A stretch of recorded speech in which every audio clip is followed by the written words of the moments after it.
रिया अपने 3 भाई बहनों में सबसे बड़ी थी। रिया के पिताजी ने बड़े धूमधाम से शहर के प्रतिष्ठित व संपन्न परिवार में रिया की शादी की। उन्होंने अपनी हैसियत से भी बढ़ चढ़कर सब कुछ अपनी बेटी, दामाद और बेटी के ससुराल वालों को दिया।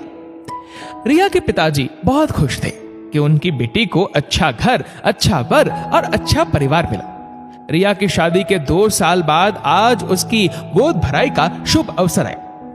रिया की सास गीता देवी ने रिया से कहा, तुम्हारे मायके फोन करके बता देना और उनसे कहना तुम्हारी शादी के बाद ये तुम्हारे ससुराल में पहला कार्यक्रम है, तो उसमें लेन देन का व्यवहार अच्छा करे। आखिर हमारे स्टेटस का सवाल है, खर्चा तो करना ही पड़ेगा, हाथ पीछे करने से काम नहीं चलेगा। मम्मी जी, जब सचिन और पापा जी मेरे पापा से पिछले 2 साल से बात ही नहीं कर रहे, उनसे हमारे सारे संबंध खत्म कर दिए हैं, तो फिर उन्हें इस गोद भराई में क्यों बुलाए? रिया ने बूझे मन से अपनी सास गीता देवी से कहा, जो भी हो, लोक लाज के कारण बुलाना तो पड़ेगा और उन्हें आना भी पड़ेगा। आखिर वह होने वाले बच्चे के नाना नानी है। गीता देवी अकड़ कर बोली, कितनी अजीब मानसिकता है कि यूं तो उसके माँ पापा से कोई रिश्ता नहीं रखा जाता, और जब बात अपने मान सम्मान की हो तो उन्हें बुलाना मजबूरी हो गई, और उस पर इन्हें लेन देन भी अपने स्टेटस का चाहिए। अपनी सास की बात सुनकर रिया अपने पापा के बारे में सोचने लगी। उन्होंने इतनी बड़ी गलती भी नहीं की थी कि जिसकी सजा पिछले 2 साल से वो झेल रहे। दरअसल 2 साल पहले जब रिया शादी के बाद पहली बार पगफेरे के लिए मायके गई थी, तब सचिन उसे लेने आए तो उनके साथ उनके मामाजी का बिगड़ल बेटा राहुल भी आया था। रस्म के दौरान जितनी देर वो रहा, उतनी देर वो रिया की छोटी बहन से बदतमीजी से पेश आता रहा। ये सब रिया के पिताजी को अच्छा नहीं लगा और उन्होंने इस बात की शिकायत सचिन से की, मगर सचिन ने राहुल को समझाने के बजाय उल्टा रिया के पापा को ही भला बुरा बोल दिया। सचिन ने इसे अपना और अपने ममेरे भाई का अपमान समझकर सारे रिश्ते खत्म कर दिए।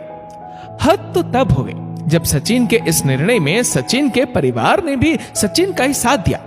यहाँ तक कि रिया का भी उसके मायके आना जाना ये कहकर बंद करवा दिया और कहा कि जिन लोगों ने हमारा अपमान किया, यदि उन लोगों से रिश्ता रखोगी तो हमसे तुम्हारा कोई नाता नहीं रहेगा। रिया इसके लिए बगावत करने को भी तैयार थी, लेकिन उसकी माँ ने यह कहकर रोक दिया कि अब वही तुम्हारा घर है, वही तुम्हारे माता पिता है, उनकी बात का मान रखना तुम्हारा कर्तव्य है बेटा। तो अपने ससुराल वालों का कहना मान। थोड़े दिनों के बाद जब गुस्सा ठंडा हो जाएगा तब हम बात करके सब ठीक कर देंगे, पर आज तक कुछ भी ठीक नहीं हो पाया। सचिन तो रिया के माँ पापा का मुंह तक देखना पसंद नहीं करते। कितना तरसती है रिया अपने मायके जाने के लिए और उन सब से मिलने के लिए। वो सब से छुप कर अपनी माँ से कभी कभी फोन पर बात कर अपने मन को समझा लेती है, मगर आज उसने सोच लिया था कि अब और नहीं।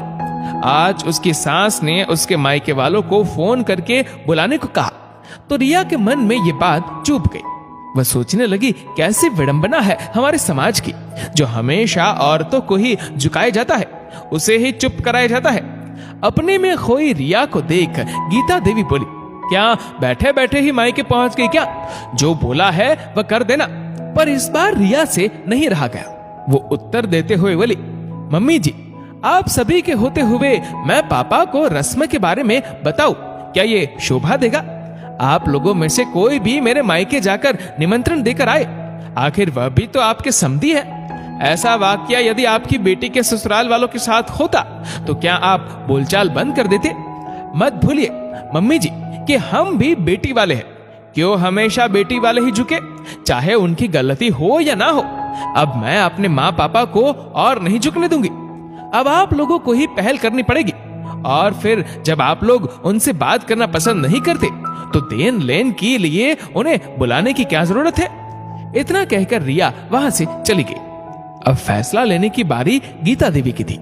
कुछ सोचते हुए वह भी अपने बेटे व पति से बात करने के लिए उठ खड़ी हुई। देर आए दुरुस्त आए। आज रिया ने इस कहावत को चरितार्थ कर दिया। रिया की तरह यदि हर लड़की अपने लिए आवाज उठाने लगे तो बेटी वाले को लेकर समाज में जो दोहरी मानसिकता है वह शायद बदल जाए। समाज में ना जाने कितनी ही औरतें ऐसी है जो ससुराल और मायके के 2 पाटों के बीच पीसती रहती है। जब औरत स्वयं जागरूक होगी तभी वह समाज के इस भेदभाव को मिटा सकेगी। दोस्तों, इस वीडियो को लेकर आपकी क्या राय है नीचे कमेंट करके जरूर बताएगा। और अगर आपको वीडियो अच्छा लगा हो तो इस वीडियो को लाइक करेगा, शेयर करेगा ज्यादा से ज्यादा लोगों तक। और ऐसे ही और भी इंस्पिरेशनल वीडियोस के लिए सब्सक्राइब करें हमारे यूट्यूब चैनल को और फेसबुक पर फॉलो करें हमारे पेज को। धन्यवाद।